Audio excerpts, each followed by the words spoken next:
Buenos días.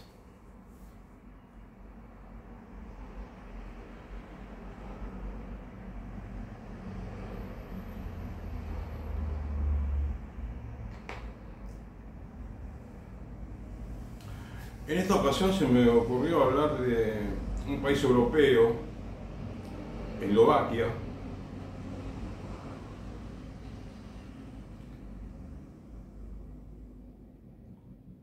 y comentar sobre lo relacionado con la relación entre la Iglesia y el Estado eslovaco. Los países europeos tienen una historia después de la caída del muro de Berlín, de haber reclamado algunos países a los gobiernos por el hecho de que se les habían quitado muchas propiedades, ¿no? Y entonces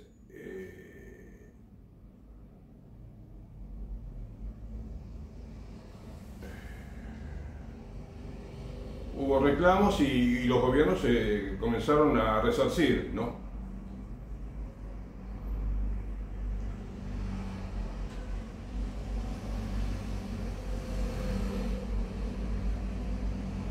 Lo que ocurre es que en más de una ocasión, ¿no? No solamente en el siglo XX, sino también en los siglos anteriores, no hubo una relación entre la Iglesia Católica y los estados que sea, digamos, muy precisa en el aspecto económico. Hubo varias costumbres de parte de los estados y de parte de las iglesias, o de parte de las iglesias y de parte de la Iglesia Católica, de parte de los estados, que no fueron convenientes para la mejor relación que tiene que haber entre el Estado y la Iglesia.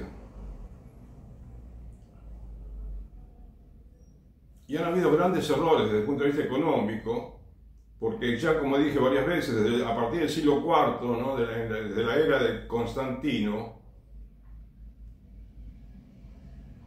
es como que la Iglesia comenzó a tener como hábito, ¿no? Recibir donaciones del Estado, privilegios económicos, y lo tomaba como algo natural, ¿no es cierto? Como algo lógico, se lo ha tomado durante toda la historia del cristianismo.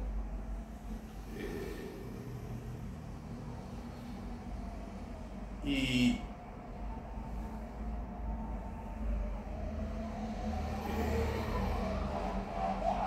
en la reclamación, ¿no? Respecto de los bienes que se le dieron a las iglesias, mejor dicho, a la Iglesia Católica y a otras religiones, porque a otras también le habían confiscado bienes. Bueno, en esa tarea de recuperar los bienes, no parece haber habido mucha prolijidad, ¿viste? De un lado y del otro, es decir, del lado del Estado y del lado de la Iglesia Católica.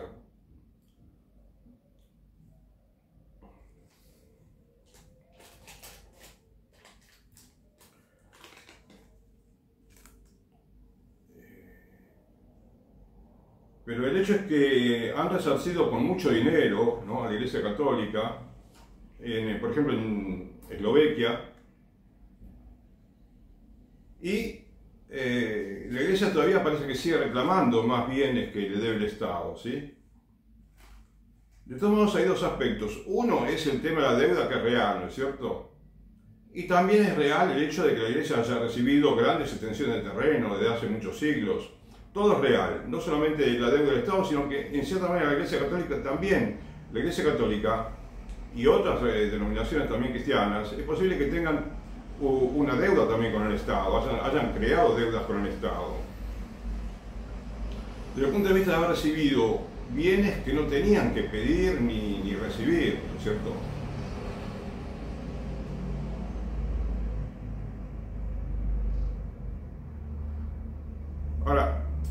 la idea no es que yo te comente ahora el tema de la deuda, porque da para mucho tiempo de debate, ¿no?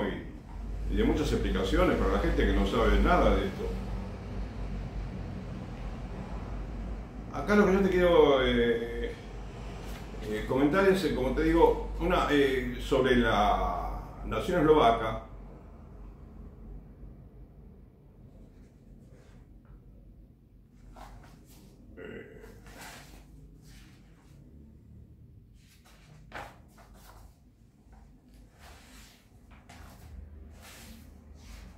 Un artículo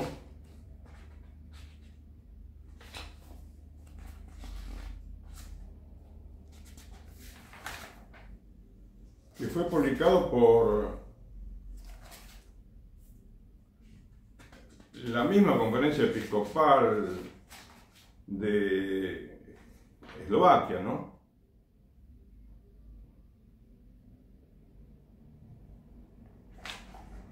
O por lo menos las autoridades religiosas, ¿sí? Este artículo no está, aparentemente no está firmado por alguna persona en particular, ¿no? O no dice que esto fue, digamos, no tiene la fecha precisa, está publicado actualmente en internet, no tiene la fecha precisa de publicación, aparentemente, y no dice, no hay personas que se hagan responsables de este escrito, ¿no es cierto?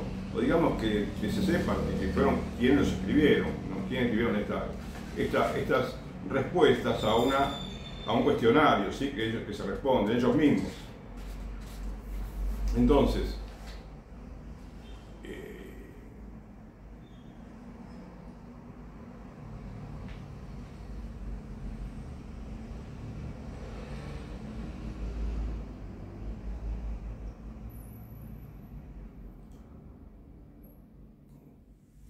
una pregunta dice, ¿por qué el Ministerio de Cultura presenta un proyecto de enmienda a la ley tal y dice sobre apoyo financiero a las actividades de las iglesias y sociedades religiosas? ¿Sabían las iglesias sobre el próximo cambio? Bueno,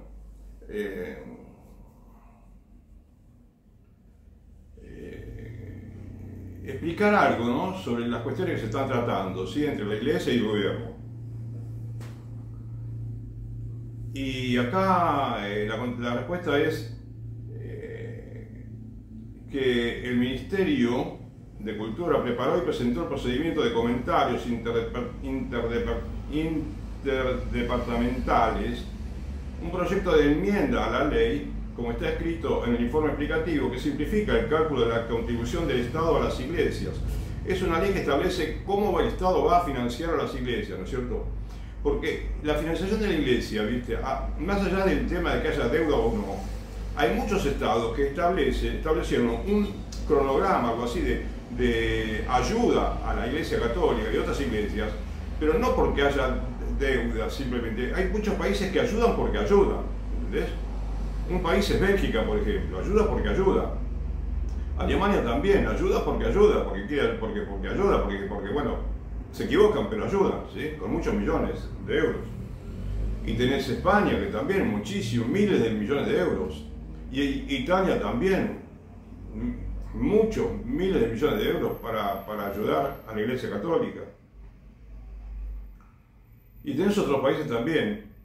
Acá, entonces, ahora yo te voy a hablar exclusivamente de la financiación, o casi exclusivamente de la financiación del dinero que gasta el Estado en la Iglesia Católica, y que no debería hacerse esa contribución como digamos, yo me quiero referir a los aspectos, a las muchísimas maneras de tomar erróneamente la relación de la Iglesia con el Estado, ¿sabes? Bien. Y ya apenas que vayan apareciendo los errores, yo te digo lo que según mi parecer son los errores, ¿entendés? Bien. Bueno, entonces están explicaciones sobre la ley esa que quieren modificar, ¿sí? Y bien. Porque dicen que de manera que esa ley pueda garantizar una mayor previsibilidad y transparencia de la indexación de las transferencias, en el presupuesto para las iglesias. Después otra pregunta, ¿por qué es siquiera necesario hacer cambios en el sistema de financiación de la iglesia? Y responden. Según los datos del Ministerio del Interior, la República Eslovaca y otras iglesias, utilizaron el 97% de la contribución estatal para cubrir las necesidades salariales. O sea, toda la ayuda que dio el gobierno, casi toda fue para cubrir necesidades salariales. Acá tenés el primer error, ¿ves? El Estado le da dinero a la iglesia y la iglesia con ese dinero paga a los sacerdotes. Es un error fundamental. Ya lo vine comentando muchas veces. Es decir, todos tienen que hacerse dentro de la Iglesia Católica.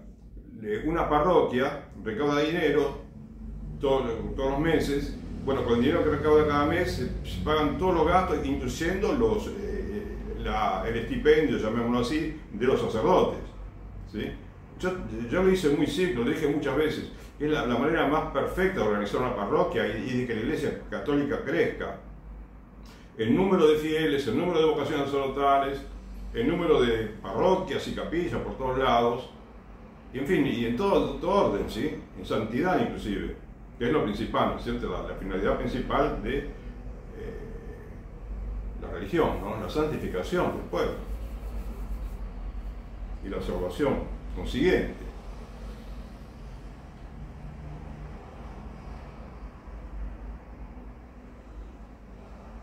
Bueno, y entonces dicen que durante 5 años, o en los últimos 5 años, se aumentó un 24%, mientras que el salario mínimo aumentó un 44% durante ese periodo, y porque ellos dicen que tiene que ser semejante al salario mínimo. Han establecido, ¿no?, una especie de acuerdo, ¿no?, ¿cómo diría?, de la iglesia con el gobierno, que no tiene que acordar nada con el gobierno, ¿no?, de que el salario tiene que ser aproximadamente como un salario mínimo para el sacerdote. Y además, yo ya dije varias veces que no tiene por qué el salario del sacerdote ser está todo estandarizado, ¿sí? Todos los sacerdotes, como dice acá, que en ese tiempo, estamos hablando de, te digo, esto está escrito aparentemente no hace mucho tiempo, ¿sabes? Porque acá mencionan que a partir del 1 de enero de 2024 iba a haber unos salarios que ya después te puedo comentar. Y entonces el salario de ese momento, en 2023, era 763 euros procedentes de la contribución estatal. Y el importe del salario mínimo era de 700 euros, por lo tanto estaba por encima del salario mínimo. Pero esas son cuestiones así, como te digo, que lo fundamental es que se paga igual que un salario como paga el Estado, lo cual no es necesario, no tiene nada que ver con la Iglesia Católica. El salario lo paga el Estado, prácticamente lo paga el Estado, todos los salarios del clérigo, de los clérigos.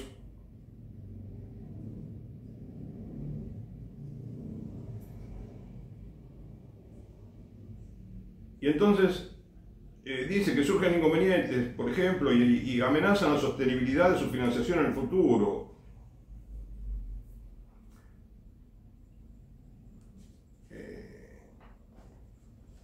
Y entonces, ¿por qué las iglesias no se financian? La siguiente pregunta.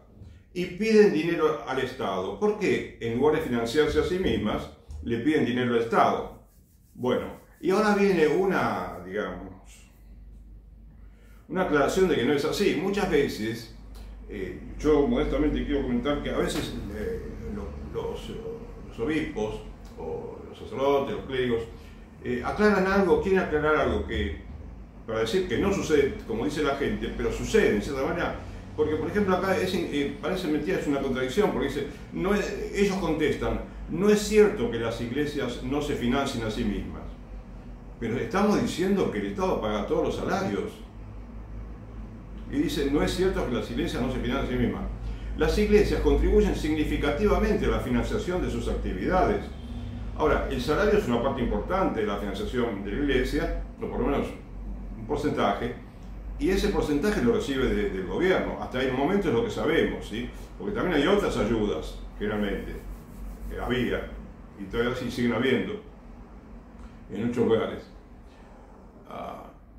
Las iglesias también contribuyen a los salarios de su clero, ya que las transferencias del Estado en muchos casos no pueden cubrir las necesidades salariales. Bueno, habían dicho que recién habíamos dicho que el 97% de la contribución estatal para cubrir las necesidades salariales. Bueno, está bien, una parte, y son muchos millones de euros, ¿sí? Pero acá dice que no alcanza. Bueno, está bien, pero digamos, de todos modos, ningún salario debería ser pagado por el Estado, ¿no? Entonces comentan acá como explicando, ¿no? Y dando razones por las cuales quizás necesitan, ¿no?, esa ayuda del Estado. Dicen, las iglesias llevan a cabo una serie de actividades en el ámbito de la administración y el acompañamiento espiritual, la educación, la asistencia sanitaria y social en el ámbito de la educación y similares, que en su mayoría no tienen carácter lucrativo. ¿Sí? En su mayoría financian la implementación de todas esas ayudas con sus propios recursos. Al mismo tiempo, las iglesias se ocupan de un número considerable de monumentos históricos, cuya restauración y mantenimiento es muy exigente desde el punto de vista económico. Bueno, cuando habla de monumentos históricos y de restauración y mantenimiento, es en los templos, ¿no es cierto? Las catedrales, basílicas, templos parroquiales, todos los templos, ¿sí?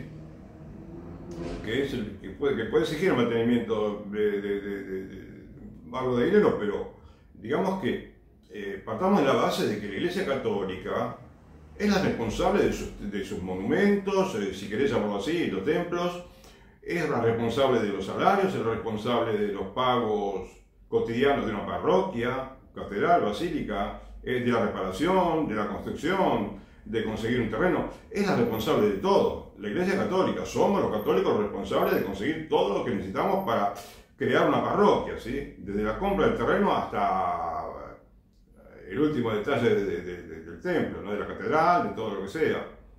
Entonces, por eso, si de pronto se nos ocurre hacer una basílica muy grande, como puede haber en Europa, ¿no? Y después nos parece que no podemos mantenerla, bueno, ¿por qué se construyó esa basílica tal vez? ¿Será porque necesitamos que sea tan costosa? ¿O será que queríamos, o por algún motivo de orgullo nacional, para que el mundo vea que nuestro país tiene una de las mejores basílicas o catedrales del mundo? Algo sucedió de eso, me parece. Entonces, tengamos en cuenta que si hubo un error de cálculo o por motivo de orgullo, por lo que sea, bueno, pero el responsable sigue siendo la Iglesia Católica. No podemos decirle al Estado, mire, nos hemos equivocado y entonces necesitamos 300 millones de dólares. No podemos pedir un centavo a nadie. Ellos tienen que arreglárselo entre los católicos, ¿sí? Bien. Entonces, no es cierto que las iglesias no se financian a sí mismas. Bueno, acá dice después que 22 millones de euros le había entregado el Estado a la Iglesia Católica. Y no es que la Iglesia Católica tiene que construir un templo, supongamos, porque lo hayan destruido. No. La Iglesia tiene sus templos, tiene sus parroquias, tiene todo. Su infraestructura parece estar bien como para poder hacer un apostolado y atraer a miles de eslovacos y españoles, italianos, alemanes, franceses, ingleses, colombianos, nicaragüenses. O sea, a ver, las parroquias de todos los países, ¿no es cierto? La Iglesia Católica de cada país, o sea, no necesita mucha infraestructura. Lo que necesita es, pienso, lo primero es el estudio, la santificación personal, que nos falta mucho a todos, quizás, y el tema de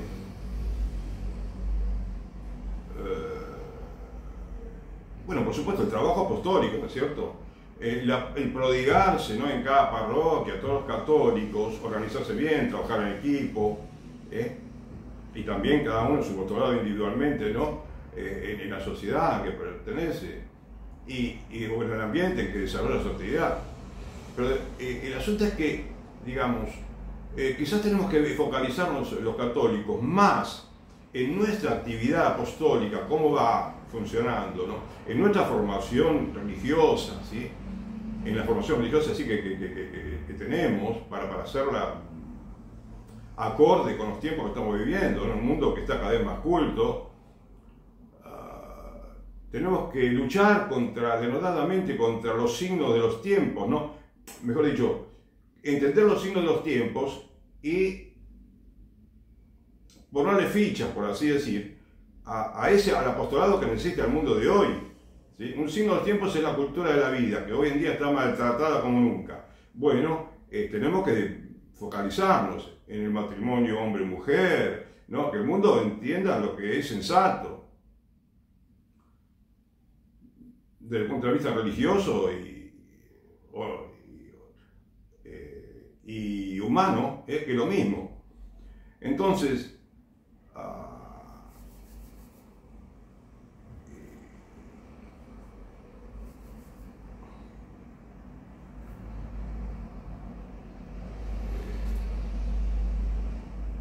en su mayoría, dice, financian la implementación de asistencia sanitaria, social, la educación, etc., con sus propios recursos. Bueno, viste, quizás también tenemos que tener en cuenta los católicos cuál es nuestra principal misión, ¿no es cierto? Nuestra principal misión es de los católicos, de todos los católicos, ¿sí? Por supuesto, especialmente de los clérigos, ¿no es cierto? Dice que Jesús, antes de ascender al cielo, sus últimas palabras prácticamente fueron: id pues y hacer discípulos a todas las gentes, bautizándolas en el nombre del Padre y del Hijo y del Espíritu Santo, y enseñándoles a guardar todo lo que yo os he mandado. Y sabed que yo estoy con vosotros todos los días hasta el fin del mundo. O sea, predicar la palabra de Cristo, ¿no? Enseñar, y después Él Jesús va a estar con todos sus discípulos, ¿no? Hasta el fin del mundo. Pero el asunto es que primero lo primero, ¿no es cierto?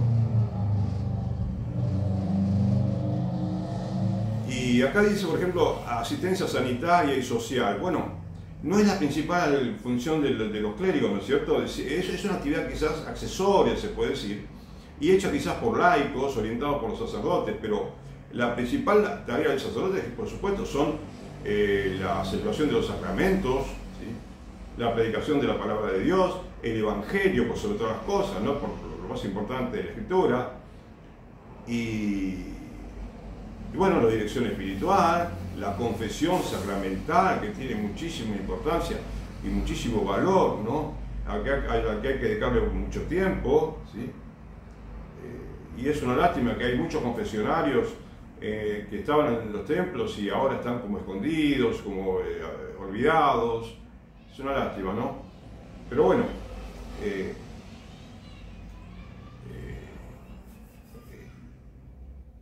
también dice aquí que históricamente de la Segunda Guerra Mundial, esto es todo respondiendo por qué no se financian a sí mismas, ¿sí? Y le piden al Estado, en lugar de pedir al Estado, porque acá dice, ¿por qué las iglesias no se financian y piden dinero al Estado? Y piden, esto ya no es pedir que le resarzan de una deuda, sino pedir por pedir, ¿entendés?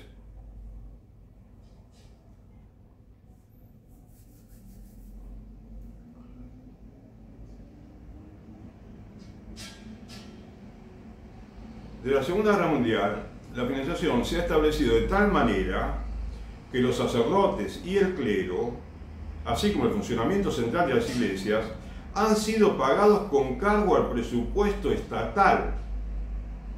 Vos fíjate, supongamos que haya habido una deuda, ¿no? Que hubo países sí que hubo deuda, y yo creo que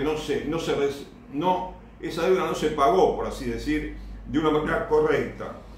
No se ha establecido bien qué es la deuda, y la manera como, digamos, le pagaron, por así decir, a la Iglesia Católica la deuda, no fue de ninguna manera correcta, muchas veces, ¿sí?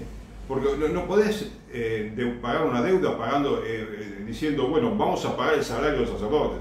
Acá yo no te quiero mezclar las cosas, acá me refiero en general, acá se habla concretamente de que en lugar de pedir al Estado, bueno, la Iglesia misma tiene que pagar, ¿no es cierto? Todo. Los mismos católicos tienen que organizarse de la manera porque el dinero está perfectamente bien el dinero para pagar. Pero ¿qué sucede? Acá lo que dicen es que algo que sucedió en muchos países de Europa, los países comunistas, aún habiendo confiscado los bienes de la Iglesia, le pagaban el salario a los sacerdotes. No sé cómo es el asunto exactamente, pero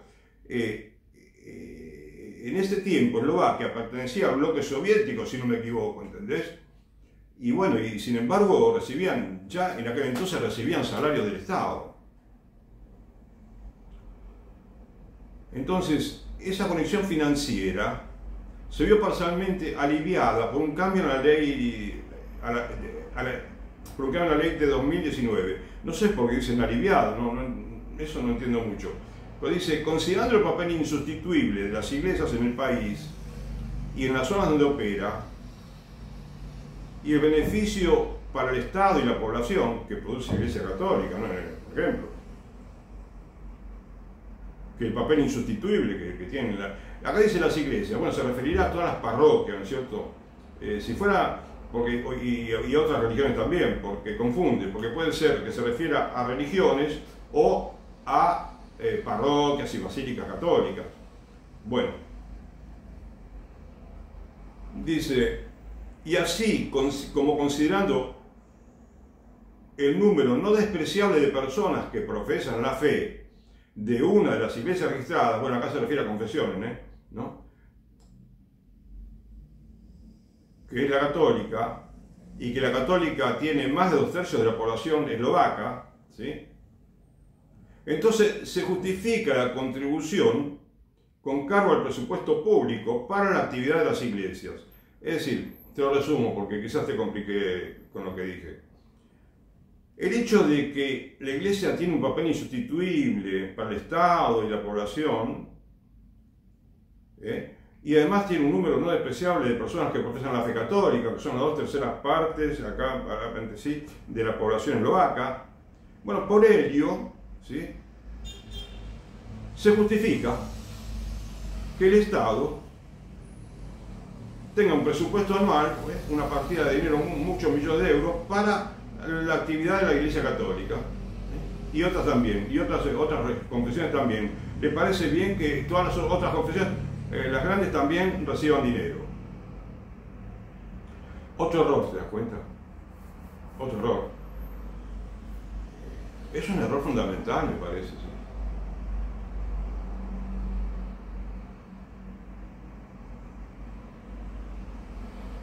¿Es la contribución del Estado el mayor ingreso de la Iglesia?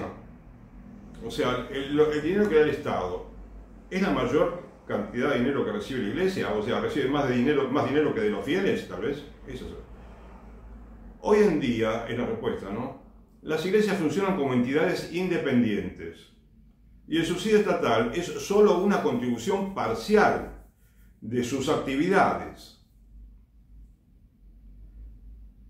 Esta situación fue reconocida y tomada en cuenta por la Comisión de Expertos, ¿no?, del Ministerio de Cultura, bueno, que está preparando la ley vigente. Está la ley actualmente que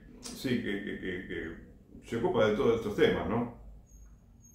Es muy difícil determinar la parte exacta de la contribución del Estado a los ingresos de la Iglesia, ya que la contribución del Estado a las iglesias católica, romana y greco-católica se proporciona a un total de 14 entidades, en su mayoría obispados. Fíjate, acá nos dicen los líderes de la Iglesia Católica eslovaca que es difícil determinar la parte exacta, la cantidad exacta de dinero con el cual el Estado contribuye con la Iglesia Católica, ¿sí? Fíjate que acá no se sabe, se puede saber, por lo menos aproximadamente se podría saber, con un poco de buena voluntad se sabe, ¿no? Lo que se puede saber concretamente es que es mucho dinero, ¿viste? Porque ya te digo, me pareció ver que eran como 22 millones de euros que se le dio en 2023, que no es moco de pavo, como dice el dicho, ¿no? Es mucho dinero, cuando en realidad no habría que dar un solo centavo, ¿no es cierto? Y además, otra cosa que no saben los clérigos de la conferencia episcopal o los responsables, los principales responsables de la Iglesia Católica, por ejemplo los obispos, es cuando le preguntan cuáles son los bienes que tiene la Iglesia en ese país, en Eslovaquia, por ejemplo, Eslovaquia.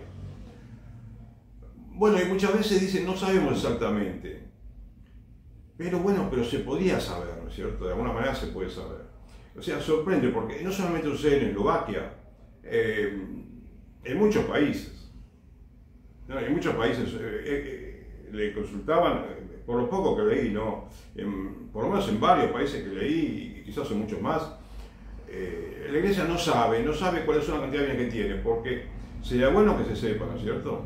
Que tenga una idea, pero no tanto para el Estado, porque el Estado no tendría que interesarle mucho, si tiene mucho o poco bienes en la Iglesia Católica, en tanto y en cuanto la Iglesia Católica los utilice exclusivamente para sus apostolados, ¿sí?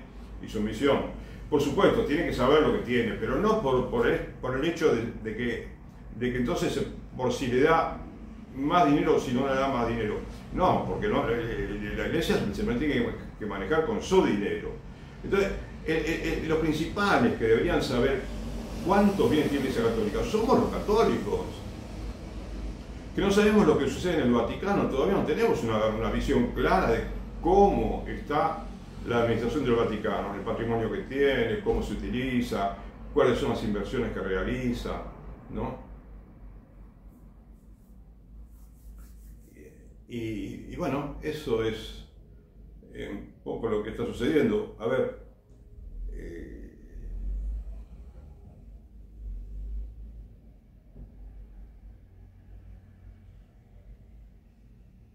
y sigue diciendo, según el censo de 2021,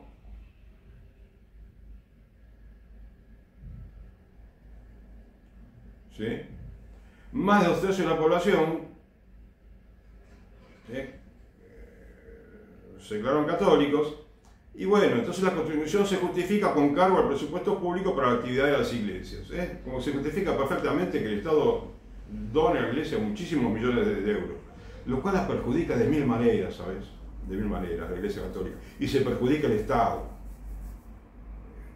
de muchísimas maneras también, ¿sí? De mil maneras también. Es muy difícil determinar la parte exacta de la contribución del Estado a los ingresos de la Iglesia,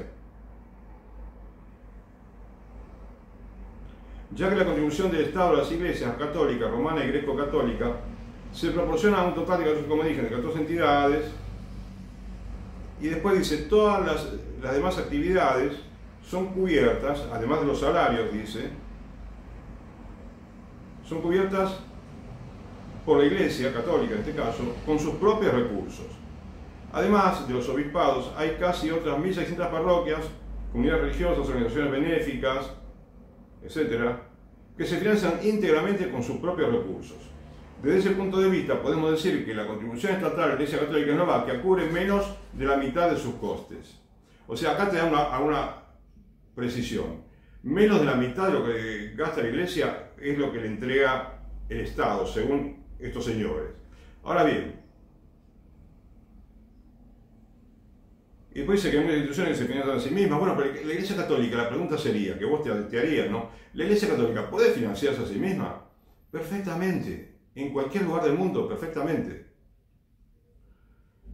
¿Cuál es la base de la actividad económica de la Iglesia Católica en Eslovaquia?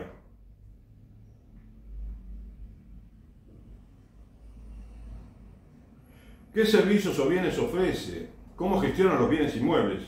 Bueno, ¿qué hace la Iglesia Católica en Eslovaquia? ¿Qué hace? ¿Cómo trabaja? ¿Y cómo gestiona sus bienes inmuebles? ¿Sí? ¿Qué actividad económica realiza? Bueno, actividad económica no debería realizar ninguna. Son actividades que en todo caso si se puede decir así, corporativas que realizan los laicos, por ejemplo, atender una santería, que bueno, se ocupan los laicos y porque actividad económica de la Iglesia, como la Iglesia Católica como institución religiosa no tiene actividad económica, tiene una actividad espiritual, tiene una actividad religiosa, ministerial, ¿sí? Apostólica, ¿no? Educativa. Quizás esa debería ser la pregunta. ¿Cómo gestiona? Y después, ¿cómo gestiona los bienes? También no se puede preguntar, los bienes inmuebles. Pero no se trata de pasarse la vida gestionando inmuebles, ¿no es cierto? Porque, ya te digo, es netamente espiritual la misión de la Iglesia Católica. La Iglesia normalmente no proporciona servicios o bienes como parte de su actividad económica. La única actividad económica es el alquiler de inmuebles propios. Algunas parroquias o diócesis tienen ciertos activos de los cuales pueden obtener beneficios económicos. Sí, en España, por ejemplo, Vico, que he leído mucho, y hay parroquias que tienen, no sé, alguna actividad económica que le produce dinero todos los meses. Y una buena cantidad de dinero, ¿no?, de lo que recauda la parroquia para sus gastos. Sin embargo, la mayor parte de los bienes de la iglesia consisten en edificios sacros y otros monumentos. Bueno, culturales,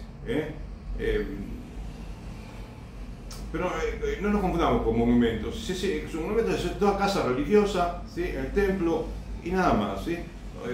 Si quieren llamar monumento a una estatua de la Virgen, bueno, fenómeno, pero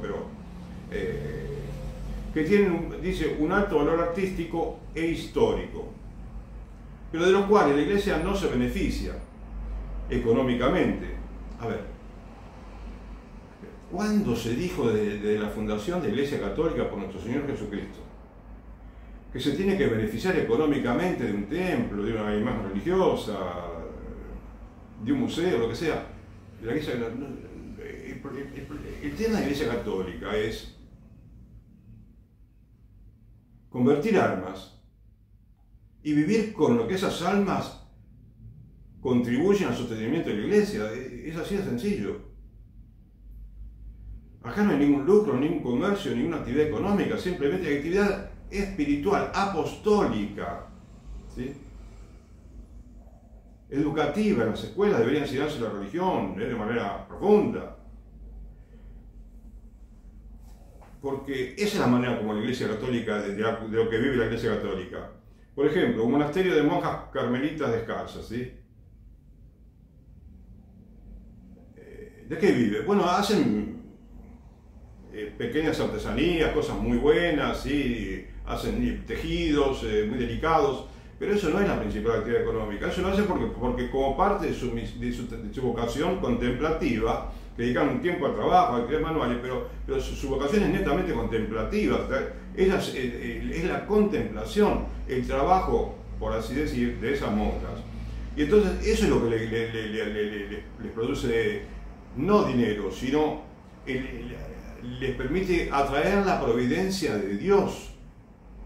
Consiguen la providencia de Dios, que Dios le lleva, le consigue el alimento, le consigue el vestido, le consigue lo necesario para mantener el monasterio, porque esa es la manera como la Iglesia Católica vive, no por algo que produzca beneficio económico, no. Por eso no hay que cobrar los sacramentos, el casamiento, el bautismo, no tienen que cobrar nada, ni la misa, por supuesto. Todo es netamente voluntario, lo que entrega el fiel. Una parroquia hace su apostolado, ¿sí?, tiene un apasionado celo apostólico, ¿sí?, y trata de conseguir de que todo el barrio donde está se convierta, ¿no?, para Cristo, y se salve, y tiene que trabajar por la salvación de toda la comunidad en la que está instalada. Y bueno, ese trabajo apostólico es lo que va a permitir, ¿sí?, que la gente vaya contenta a la misa, que vaya contenta a la parroquia, y que también contenta la gente contribuya económicamente, que esté siempre contenta y todo lo haga contenta, ¿entendés?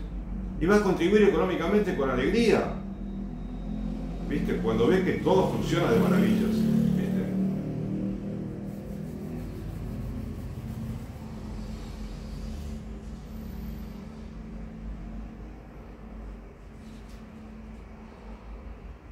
Bueno, acá este otro error, ¿sabes?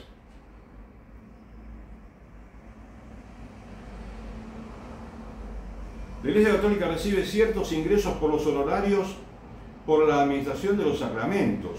A la pregunta, como te repito, ¿qué actividad económica? Bueno, ¿qué servicios ofrece? Sí, servicios, sí, claro.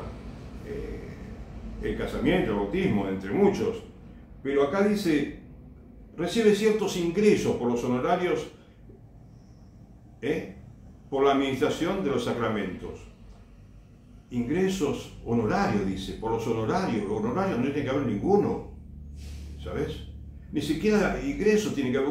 Uno tiene que bautizar y contento hacer todo. Y después el fiel, el papá del niño, o quien se bautiza, si es adulto, va con gusto a retribuirle, va a decir, bueno, me bautizaron a mi hijo, bueno, voy a dejar una contribución.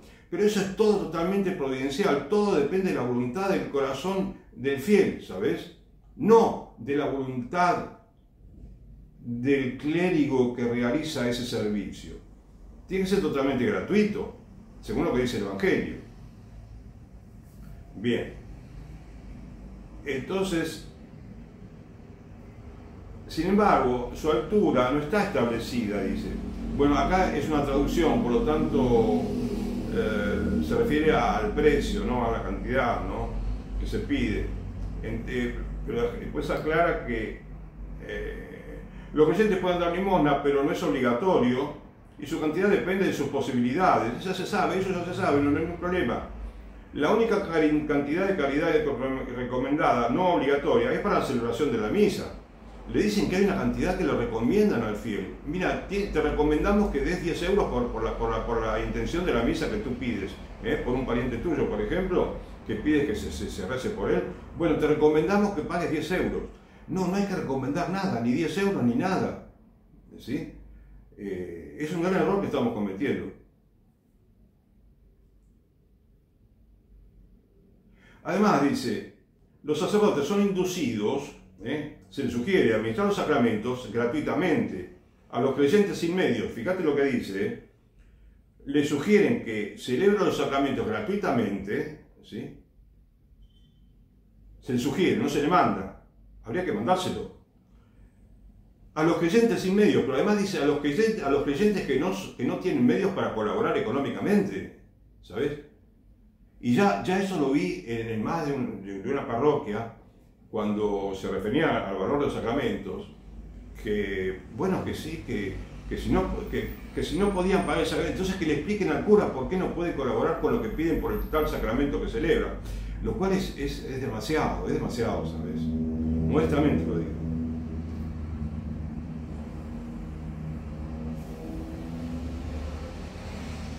Y sin embargo, fíjate vos qué paradoja, ¿no? Porque de los datos estadísticos de actos religiosos del año 2022,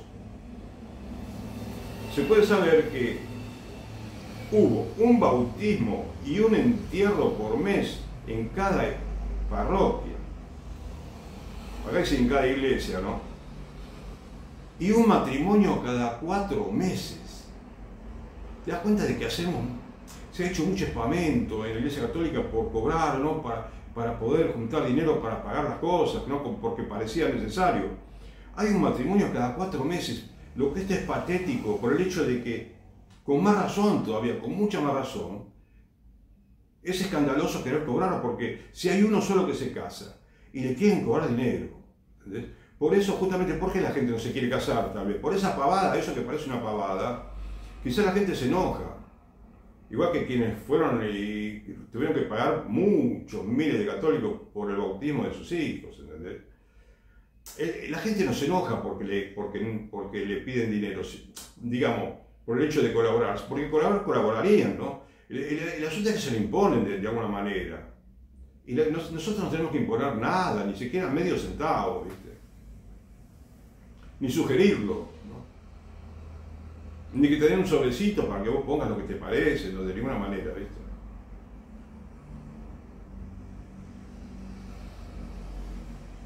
Las colectas de la iglesia tienen un propósito determinado, no están sujetos a impuestos,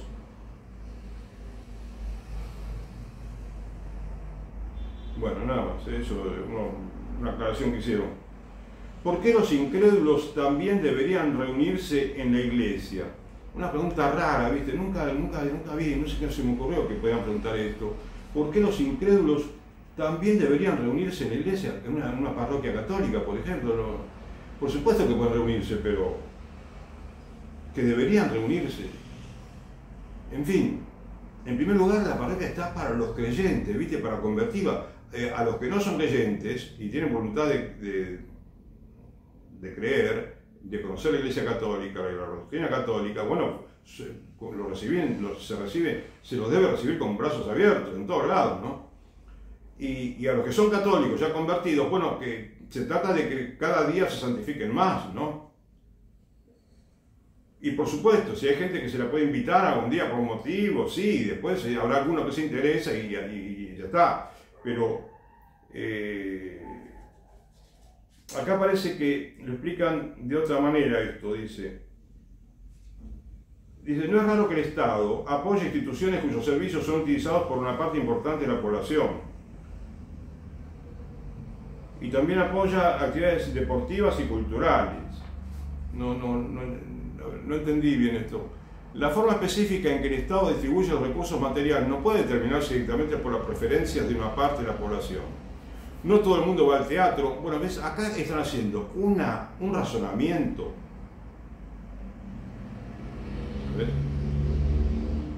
Que es un poco rebuscado, muy rebuscado, porque dice, así como no todo el mundo va al teatro, pero la gente paga impuestos, ¿no es cierto? Igual. Y no todo el mundo practica deporte, porque el Estado, bueno, financia, ¿no?, las actividades deportivas, ¿no?, algunas actividades, ¿no?, supongamos para las Olimpiadas, bueno, no estaría mal, ¿no es cierto? El teatro no sé si subvencionarlo, pero me parece que tenemos que ser muy cuidadosos con las subvenciones, pero de todos modos, el Estado paga cosas que nosotros no las recibimos, bueno, porque no puede uno beneficiarse con todo lo que paga el Estado, todo el mundo se beneficia, sí, por el hecho de que el país progresa y es un país moderno en toda su superficie y que hay justicia social en todos lados, eso ya es ya vos te sentís millonario cuando pasa eso, ¿no? Aunque no recibas, no sé, una subvención de ningún tipo, ¿no? Que no se puede recibir. Entonces dice, así comparamos las cifras, ¿no?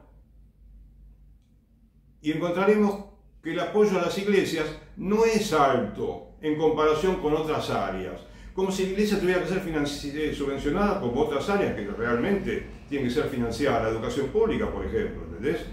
Es totalmente distinto, totalmente distinto. La Iglesia Católica tenemos que saber y no olvidar que es una institución privada, ¿viste? Religiosa, católica, benéfica, todo lo que quieras, pero es privada y todos los impuestos, ¿viste?, que le corresponden.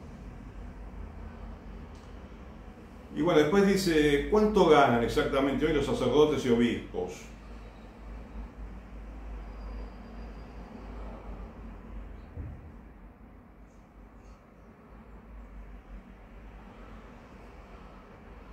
Bueno, hay una lista acá, ¿sí?, que varía entre, 645 euros hasta 783 euros, ¿no? O un poco más también, a ver acá,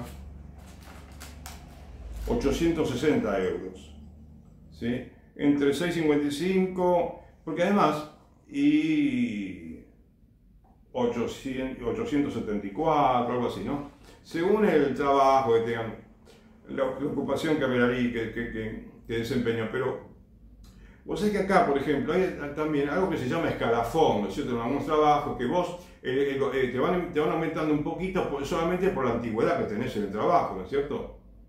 Y con el tiempo, cuando pasan muchos años, es una buena diferencia lo que hacen, ¿no? De todos modos, estos escalafones no tienen que tener vigencia dentro de la Iglesia Católica, porque es un mundo totalmente diferente, ¿entiendes? Mientras sacerdotes tengan, como te digo, como dice el mismo San Pablo, mientras tengamos para comer y para vestirnos, contentémonos con eso.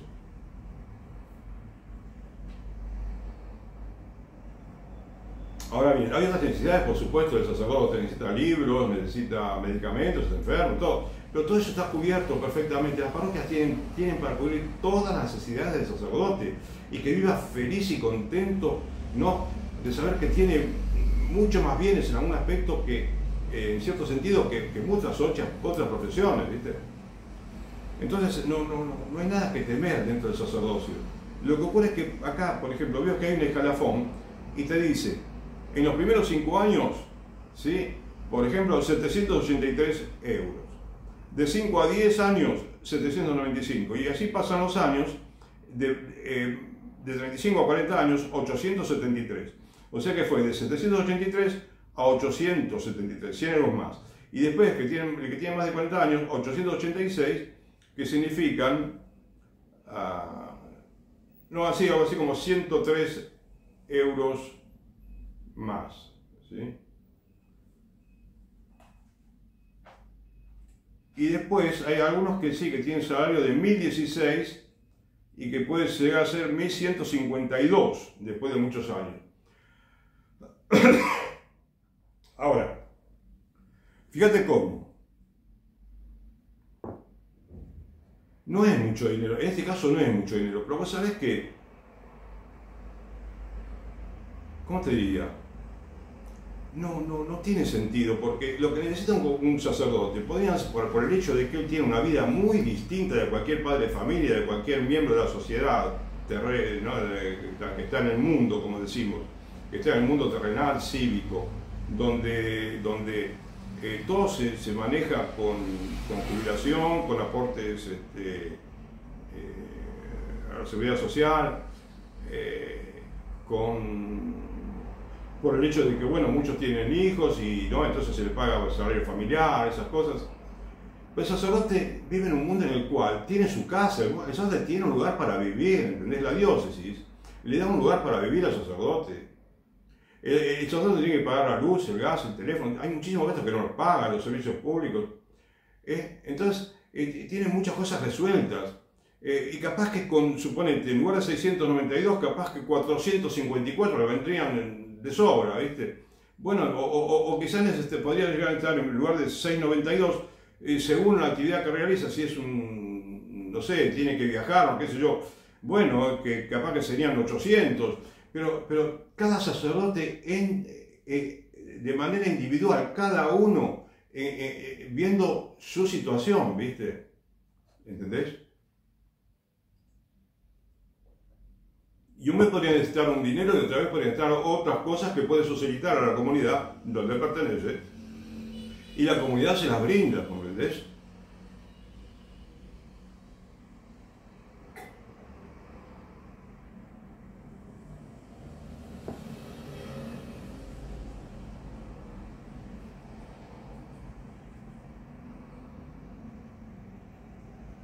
Además, fíjate, acá hay otra pregunta como esta. ¿Cuáles son los cambios más importantes propuestos en la modificación de la ley?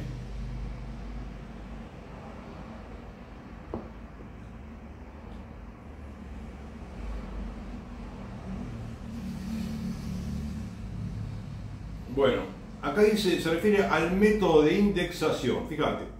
También todos numeritos, 20%, 80%, 10 por 1,1 igual 11%, ¿sí? Y así, todo numerito, coma, tanto.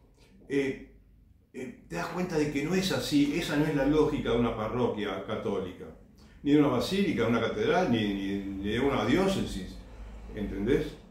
No se hace todo al centavo en el mundo católico, me parece a mí, ¿viste? Porque no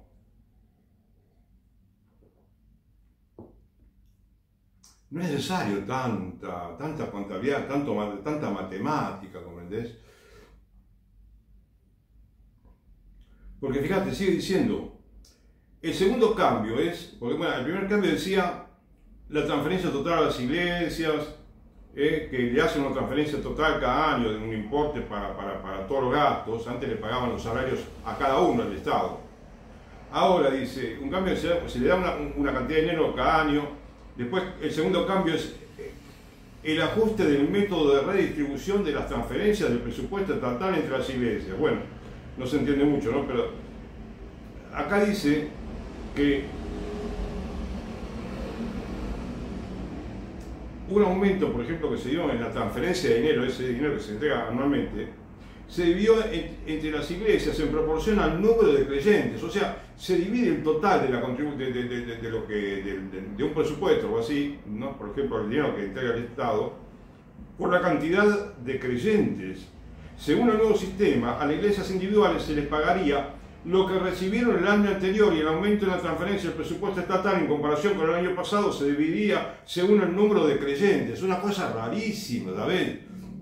Es mucho más simple todo en la religión católica. Fíjate que esto es mucho dinero que se gasta en administración, en cálculo, en empleados, cuando en cada parroquia lo resuelve todo perfectamente sin tanta burocracia, ¿viste? Sin ninguna burocracia. Pero lo más extraordinario es de esto. Es que la parroquia, cuando se financia por sí misma y hace todo ella, la parroquia crece. Es para que crezca la parroquia, crece en número y en santidad. ¿Entendés? Ese es el logro más extraordinario que tiene la simple administración parroquial, ¿viste?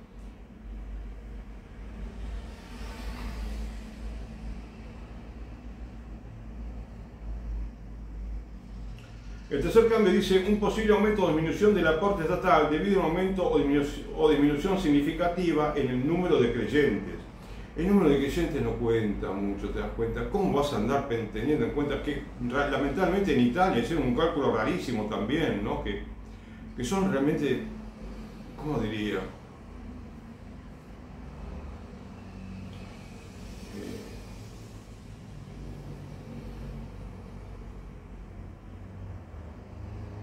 Son extremos ya, son extremos de insensatez, parecería, ¿viste? Porque entremos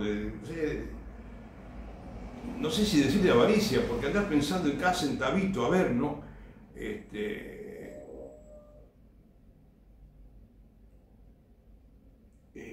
Podemos tener todo generosamente conseguido en la parroquia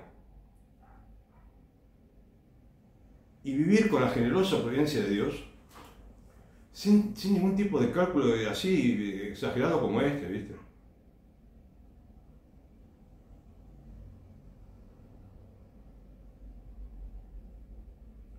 Se espera que la cantidad estatal, ¿viste?, de dinero pagada a las iglesias alcance 63,7 millones en 2025, 69,9 millones en 2026, 78,9 millones en 2027, lo que corresponde al nivel de aproximadamente el 0,05 del PBI del año. Acá dicen el PIB, bueno, es el PBI. 0,05. O sea, ¿qué tiene que ver la Iglesia Católica con el 0, no sé cuánto del PBI? ¿Entendés? No tiene absolutamente ninguna relación. Absolutamente ninguna. Y esto es un gasto que produce muchísimo daño a todo el mundo.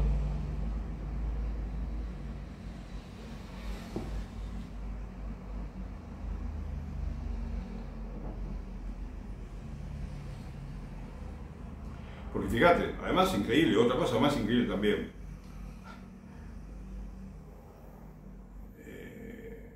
Con todo el infinito respeto que tengo a cada sacerdote, a cada párroco, a cada obispo, a cada fiel, ¿sí?, a cada padre de familia. Acá ahora dice que, por aquí decía, ¿no?, también,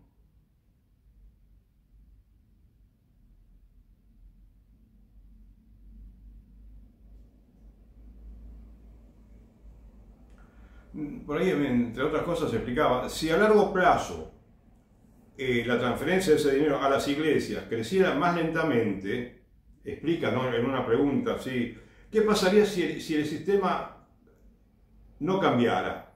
El sistema de financiación a las iglesias, ¿no? Entonces dice, si a largo plazo esa partida de dinero creciera más lentamente, de manera que el salario medio, que no tendría que existir para lo cual, no, es otro mundo, creciera más lentamente que el salario medio, una gran parte del clero, es decir, si crece más lentamente que el salario medio, una gran parte del clero, mirá lo que dice, una gran parte del clero y sus familiares, ¿cómo?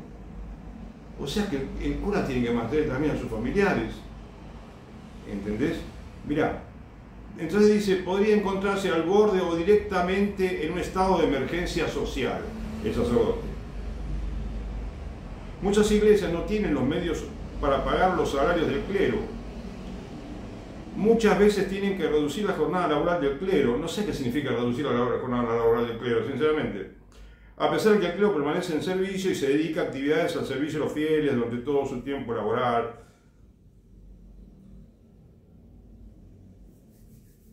Pero fíjate, cuando dice acá no sé, esta gente que escribe acá, ¿no?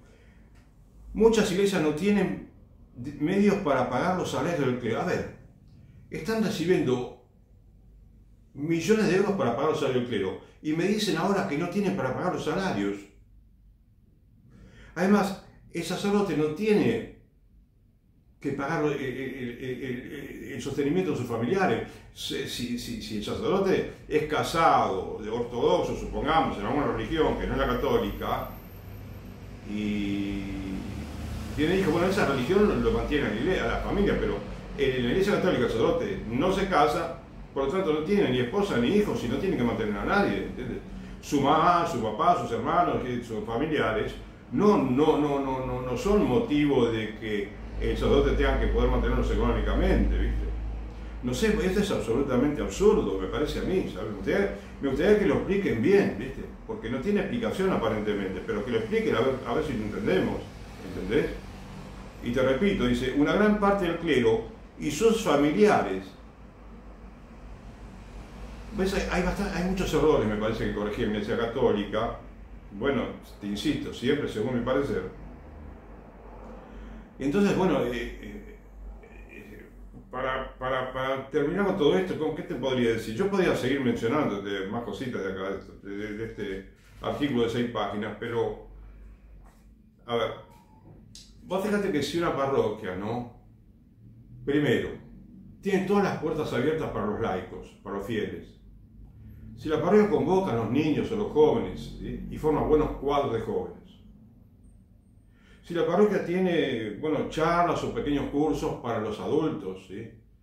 Teología, de lo más concreto, ¿viste? El catecismo, fíjate, catecismo para todo el mundo. Catecismo para todo el mundo, ¿viste? Un catecismo, en todo caso, el catecismo católico que tiene cientos de páginas, ¿viste?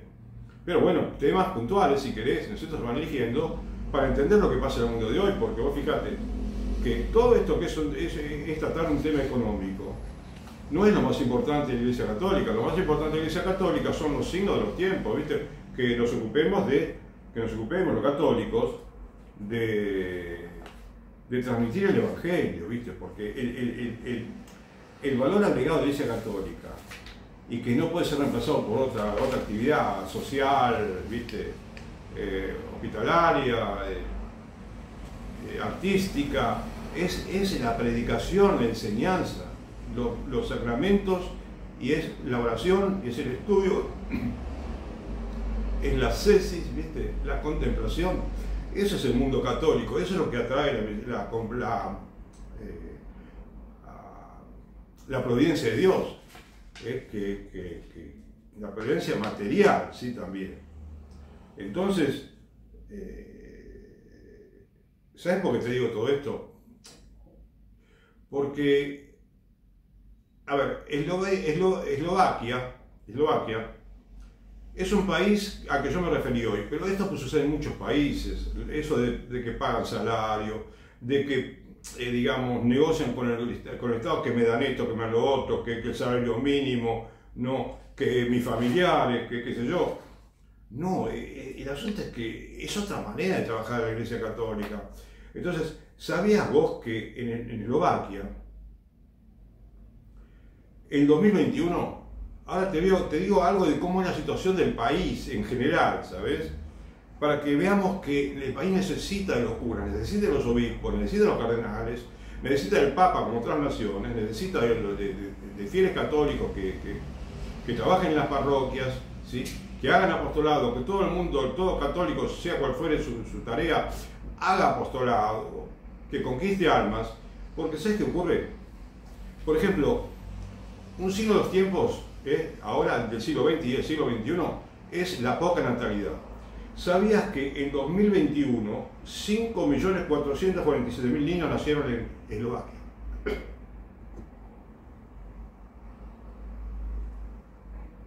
¿Sabes? Y en 2022 nacieron menos que en 2021, 5.432.000. En 2023 menos que en los años anteriores, 5.427.000. Cada año están teniendo menos habitantes porque la natalidad está más que planchada, ¿me entendés? O sea, no nacen niños, prácticamente nacen muy pocos niños y mueren más gente de los que nacen, ¿sí? Aparentemente uno lo puede deducir, ¿no? Y entonces tenemos que hacer el apostolado de la vida. Tenemos que olvidarnos un poco del dinero, ¿sí? Un poco bastante quizás. Y dedicarnos a esa fascinante tarea de empezar a reconquistar a los bautizados, por ejemplo, porque, viste, dice... ¿sabes que una vez opinó un santo de la iglesia del siglo, creo que era de los primeros siglos de la iglesia, viste, que ya los bautizados ya habían dejado de practicar lo prometido en el bautismo? Ahora seguimos también muchos, rebelándonos mucho contra la religión, contra los mandamientos, pero vos sabés que ya había, no sé si en el siglo IV, V de la era cristiana, un santo que decía que antes decía a los que se convertían habían que bautizarlos. Ahora, a los que están bautizados hay que convertirlos, porque todos los bautizados no están convertidos, ni mucho menos, ¿viste? Poquísimos están convertidos los bautizados hoy en el mundo. Entonces, no nos parece a todos que la tarea principal de la iglesia sería encarar el tema de volver a predicar el evangelio, porque ¿sabías que hay estadísticas también en Eslovaquia, que dicen que la gran mayoría de los jóvenes, ¿verdad? Que tenemos un detalle, ¿no? O dos. En Eslovaquia,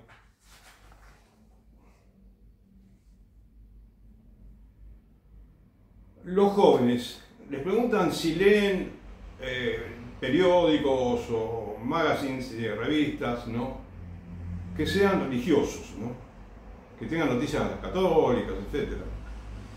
Y bueno, el 62% para nada, no lee nada. Y el 14,5% rara vez, por ciento. Y así, ocasionalmente el 17%, o sea.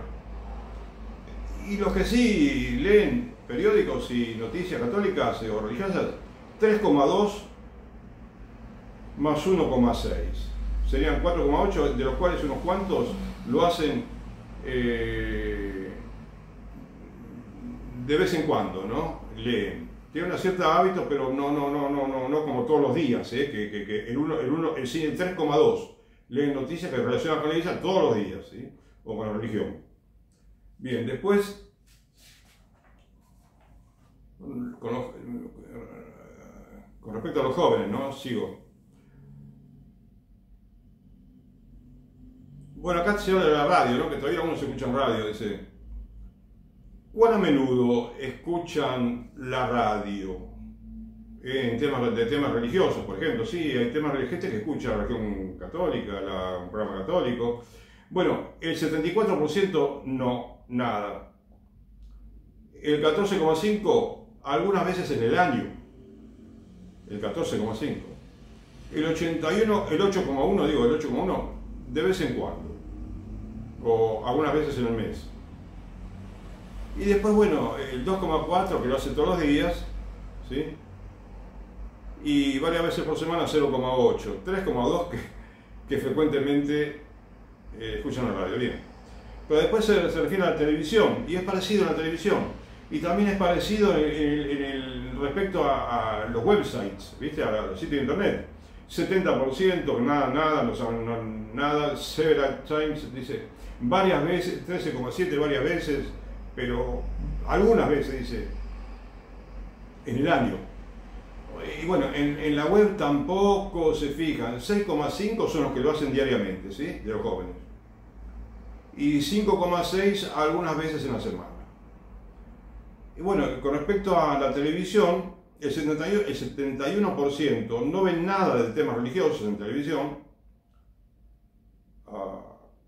El 11,3 algunas veces en el año. Y lo demás poquito, ¿viste? 2,4 todos los días, ¿sí? Y bueno, 3,2 algunas veces en la semana. Bien. Y así todo, ¿no?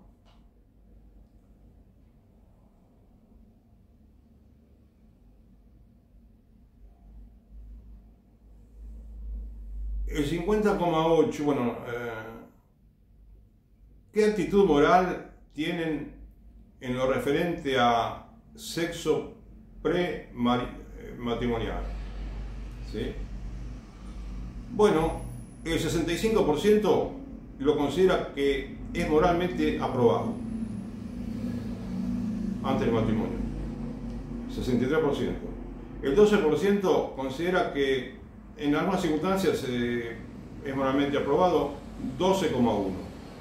Y después tenés un 8,1% que... No, el 14% que está completamente en desacuerdo, que desaprueba completamente. Y eso es con ese tema. Y con otros temas, que, por ejemplo, el uso de contraceptivos, anticonceptivos, si está moralmente aceptado para ellos. El 58% dice que sí, que está perfecto. En cambio, el 14,5% dice no, moralmente está desaprobado. ¿Qué es lo que piensa la Iglesia Católica? ¿Entendés? El 14% piensa con la Iglesia Católica. Igual que, ¿sí?, el otro 14% que mencioné antes. Y después, con respecto a la homosexualidad, el 50% considera moralmente aprobado, por ejemplo, el matrimonio homosexual, quizás, ¿no? También, porque se aprueba la homosexualidad. Y después dice que el 23% totalmente desaprueba, como dice la Iglesia Católica. Y tenés un 16% que considera, en algunas circunstancias, considera que se puede aprobar la homosexualidad. Los únicos que piensan bien son el 23%, 14% y así, ¿no? Bueno.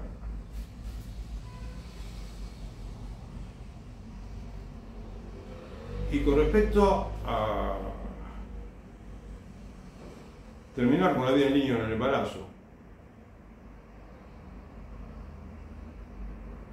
el 29,8% lo considera moralmente aprobable. El 27% en ciertas circunstancias. El 34% está moralmente desaprobado en todas circunstancias. Ese es el pensamiento de los jóvenes.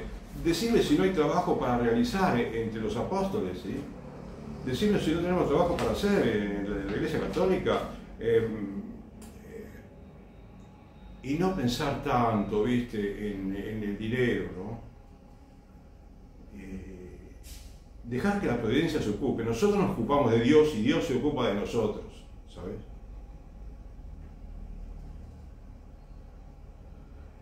Entonces acá hay un resumen también, hace un pequeño resumen, ¿no?, al final de este artículo de estadísticas, que dice que, bueno,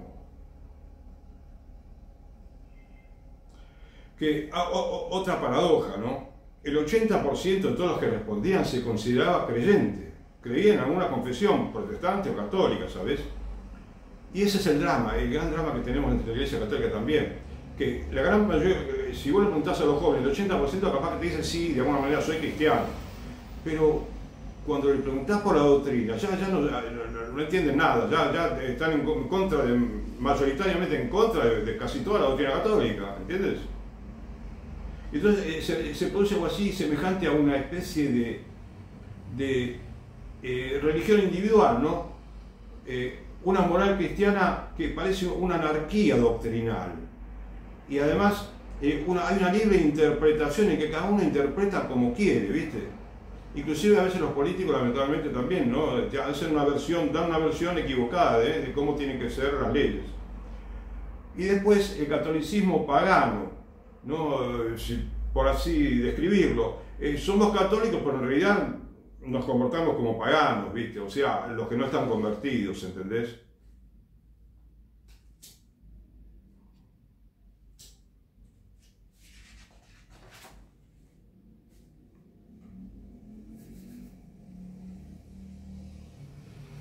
Y bueno, para terminar yo te diría que esto pasa en todo el mundo, no es solamente Eslovaquia, ¿viste? Y sabes que un dato para que tengas en cuenta nada más. En 1949, Eslovaquia tiene una población de 2.600.000 personas, ¿sí? 2.600.000. Y nacieron en 1949 91.000 niños, 91.000. ¿Cuándo? En 2023 nacieron prácticamente la mitad, ¿viste? No, sí, prácticamente la mitad. 48.000 niños nacieron. Y murieron en 2023 54.000, murieron más que los que nacieron, si no me equivoco, ¿sabes? A veces manejo los numeritos, viste que a veces me confundía un poquito, pero si querés corroborarlo vos y buscás si querés las páginas en inglés, cuando quieras abrir estas cosas, porque si por ahí le escribís en inglés la pregunta, donde tenés mejor información sobre este tipo de estadísticas. Bueno, modestamente te digo, ¿no? Capaz que mucha gente lo sabe, pero a mí me resulta más sencillo cuando busco datos estadísticos, buscar en idioma inglés, ¿sí?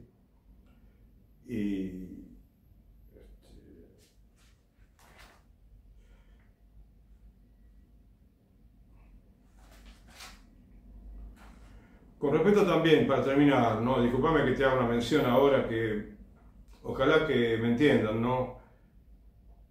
Pero me parece que también es para que tengamos en cuenta los católicos, que no tenemos que decir no recibimos para pagar los salarios. Eso es fundamental que lo entendamos bien. Hay cosas que son básicas y esa es una cosa más básica. No lloremos por nada, por favor. Porque mira, por ejemplo, dos numeritos te doy. Pero eso te pido que lo analices. Yo me puedo equivocar, y entonces pido disculpas, ¿viste? Si es necesario. Fíjate, tenemos una basílica en Barcelona, ¿sí? En España tiene una basílica que se llama Sagrada Familia. ¿Sabes cuánto recaudó en el 2023 la Sagrada Familia por visitas? 127 millones de euros. 127 millones de euros.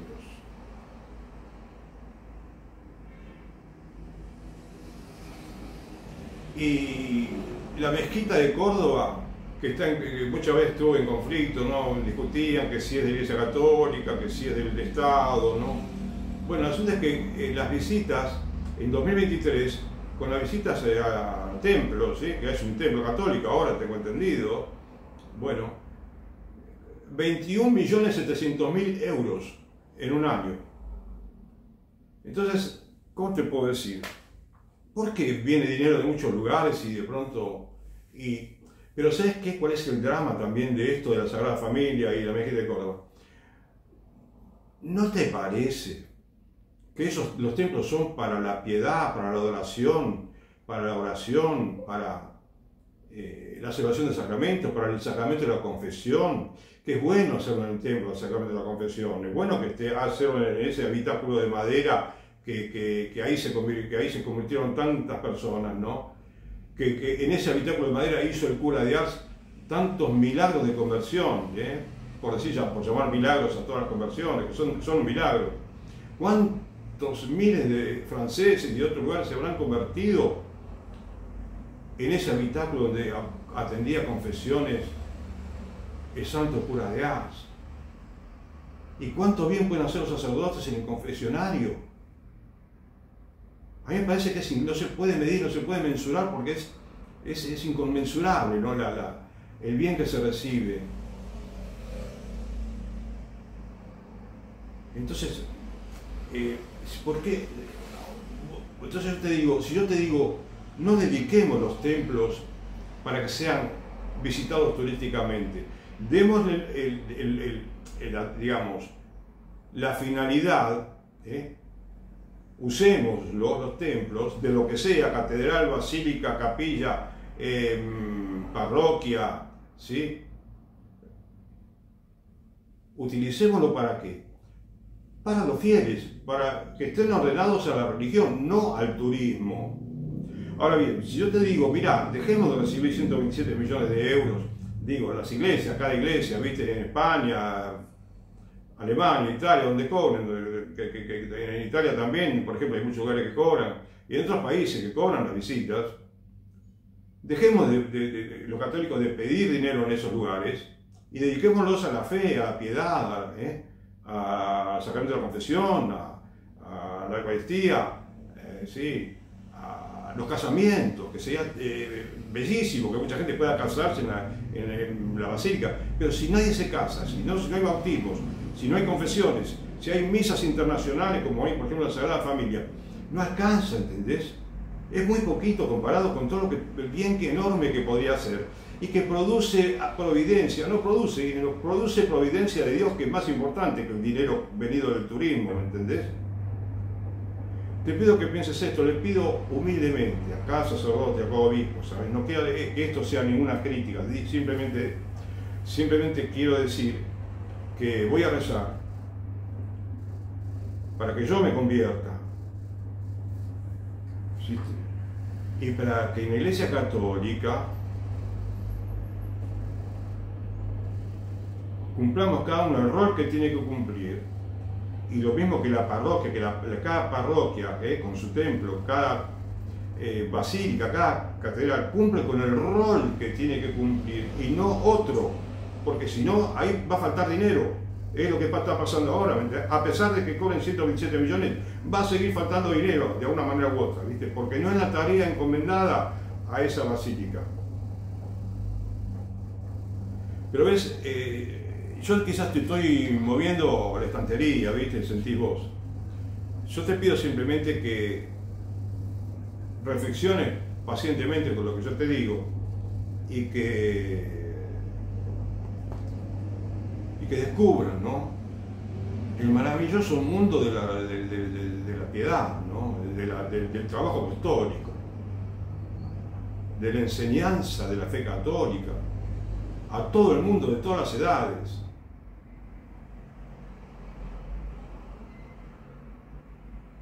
Porque esa es la manera como crecía la religión católica en el primer siglo y que puede volver a crecer aún mejor en esta época, ¿viste? Había de cuenta de todo ese caudal, ¿viste?, de cultura que hemos acumulado en tanto tiempo, ¿entendés?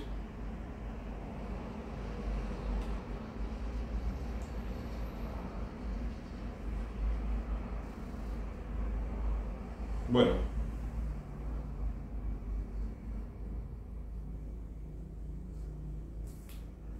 mira, se me hizo un poco tarde, ¿viste? Pero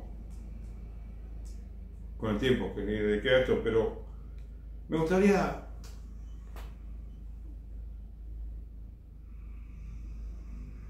rezar, explicarte, leerte o decirte lo que el Magnificat, ¿no?, lo que dice el Magnificat, que es el cántico de la Virgen María cuando visitó a Isabel, su prima, ¿viste?